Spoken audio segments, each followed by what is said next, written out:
na ang kanilang simbahan.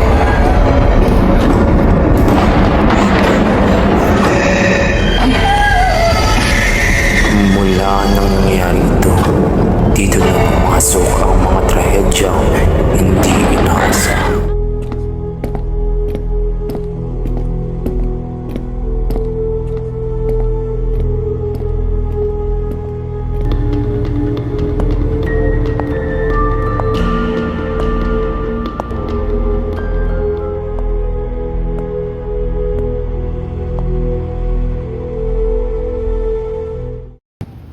Maligayang pagdating, Sister Lucia.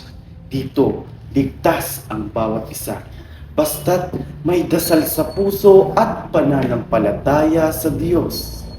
Maraming salamat po, Father. Sisikapin ko pong maging karapat-dapat sa simbahan at sa mga tao.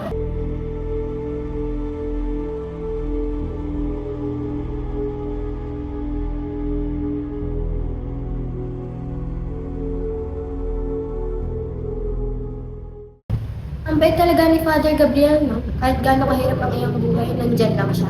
Oo nga no, para may kasagutan siya sa bawat problema. Tsaka lagi may kasiguraduhan gawa ng kanyang tinig. Sumayin niyo ang Panginoon At sumayin rin.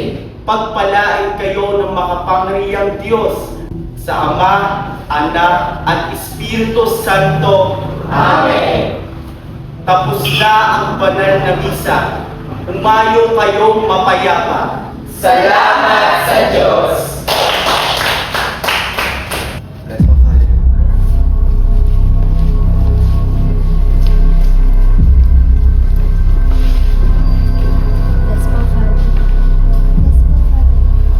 Bless po, Father.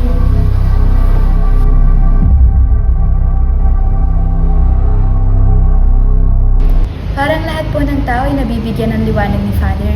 Totoo po siyang ilaw ng simbahan. Ilaw man ang isang tao, minsan may anino pa rin sa likod nun. Di lahat ng liwanag ay galing sa langit. Po? Ha? Wala.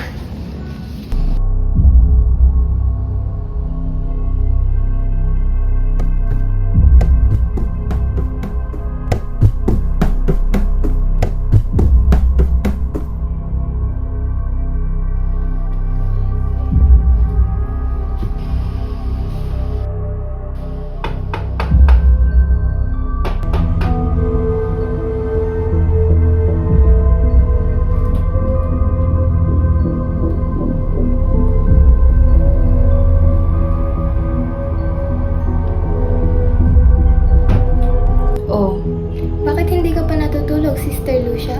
kaya nga, bakit hindi ka pa natutulog? Kaunting dasal lang po, sister. Parang hindi ko po maipaliwanag ang bigat na nararamdaman ko sa lugar natin. Hindi lang dito. Minsan, nasa sa atin na din yung bigat. Yung mga dasal na parang walang sumasagot. Yung mga tinig na ayaw matahimik kahit nakaluhod ka na. Kayo po, nararanasan niyo po ba ang mga bagay na gano'n? Araw-araw. Pero sa simbahan, hindi mo dapat ipakita pagod ka. Minsan, parang hindi na dasal ang ginagawa ko. Parang sinusubukan ko na lang na huwag masira ang sarili ko. Huwag mong tigilan. Dahil sisigaw at sisigaw yan. Sa loob ng isip o sa dilim.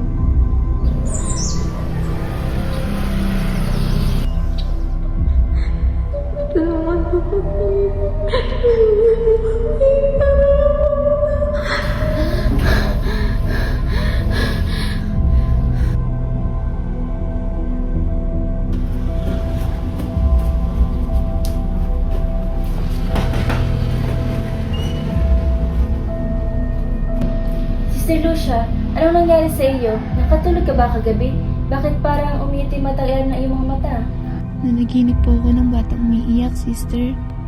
Akala ko totoo pero pagkising ko wala na. Alam mo, kapag pagod ka, sumasabay talaga pati panaginip. Pero totoo po yung nakita ko, sister. Ramdam ko yung lamig, yung takot, na parang totoo lahat ng yun. Huwag mo nang isipin yan. Luma ng simbahan. Marami ng kwento-kwento rito o baka Epekto lang yan ng naiwan mong gamutan noon. Anong ibig mong sabihin? Narinig ko lang sila bago ka pumasok dito sa simbahan. May pinagdaraanan ka na kaya siguro ganyan. Ano? Hindi po ako baliw, Sister Teresa. Hindi ko tayo naiimbento. Totoo man o hindi, gusto kong malaman kung sino siya, kung anong nangyari sa kanya.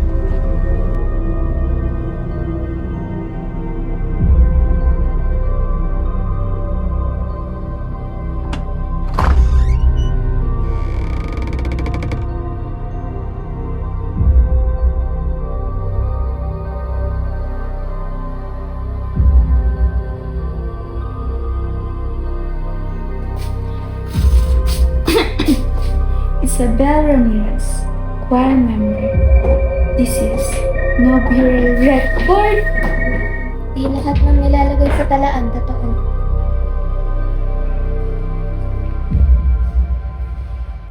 Sister Lauren, sino po ba si Isabel? Tagal na yun. Sabi nila umalis daw siya bigla. Pero ang totoong umalis ay hindi siya. Nakento. Ha? Sino si Isabel? Anong tinatago nila? Bakit wala pong nagsasabi? Parang ayaw pong pag-usapan ng lahat yon. Dahil mas madali ang manampalataya kaysa sa katotohanan. At mas lamang ang takot kaysa sa demonyo. Sino po ba ang dapat katakutan, sister? Huwag mo nang alamin. Halika na.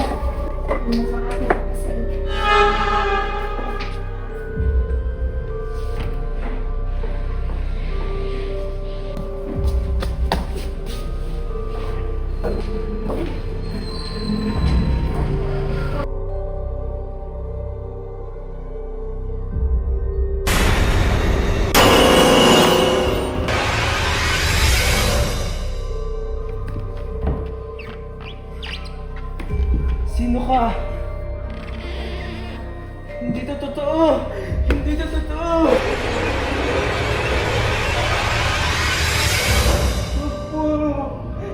Wag po!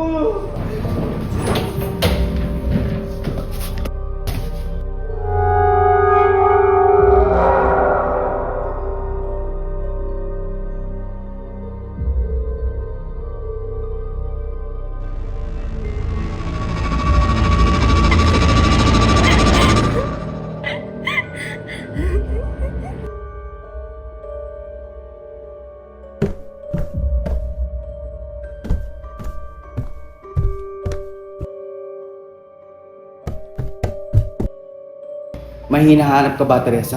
Si Daniel lang po, Father. Ninais lang po sana akong itanong. Magpanhid ka sa loob ng silid. Doon ko siya huling nakita.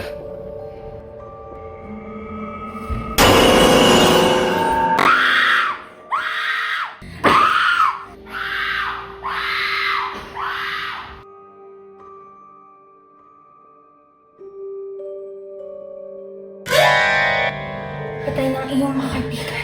Anong ginawa mo sa kanila? Nasaan sila? Ako? Bakit hindi mo tanongin ang puti mo, Father? Siya ang may kasalanan. Hindi yan totoo. Huwag mong pagsalita ng ganyan si Father. Wala siyang ginagawang masama sa'yo! Walang ginawa? Pinatay niya ako, Lucia! Pinatay niya ako! Paano pinatay? Napakabuting tao ni Father! Bakit kailangan mo siyang pagsalita ng ganyan? Wala siyang kasing sama. Pinagkaloob niya ang kaluluwa ko sa demonyo upang makatanggap ng papuri sa lupa.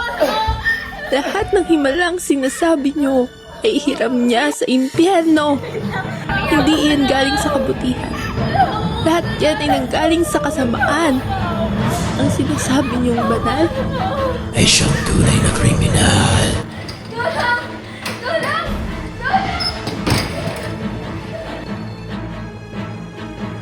Sister Lucia! Ano nangyari? Nasaan na si Daniel? Si Sister Teresa?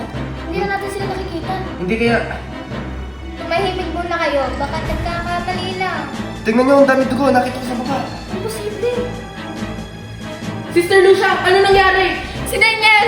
Si Sister Teresa! Wala na sila! At lahat ng yan kagagawa ni Father Gabriel!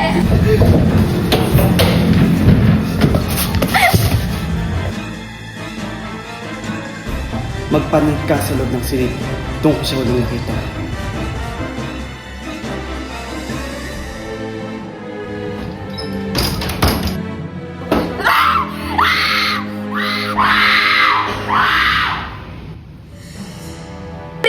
Sister Lucia, iniisip ko na guni-guni mo lang to, pero parang hindi.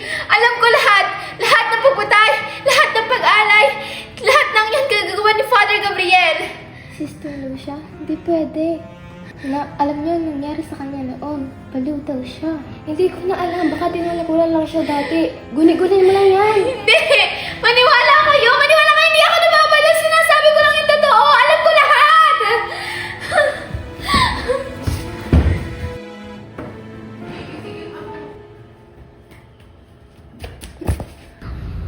Umalis ka na! Umalis ka na! Mamamatay ka na! Mamamatay ka na! Tumakbo ka na! Umalis ka na! Tumakbo ka na! Ba't narinig ko na naman kayo? Namamaliw na ba ako? Tigilan niyo na ako! Namamaliw na ba ako? Hindi ka nababaliw, anak. Father? Ngunit, madami ka nang nalalaman, kaya mas maganda pa na sumunod ka na sa iyong mga kaibigan na mayapa! Malinis! Nakaluluwa lamang ang dapat ihalal! At ang utang, kailangan bayaran! Bakit mo ako ginaganito? Ginawa ko naman ang lahat! Ibigay ko ang gusto mo! Sumama ka na sa akin sa impyerno! Ako si Daniel! Matagal ako nagsilbi sa'yo! Ngunit pinatay mo ako! Ako si Teresa! Pinatay mo ako ng walang awa! Ako si Isabel! Pinatay mo ako yung nanay mo ako sa demonyo! Mamatay ka na! Mamatay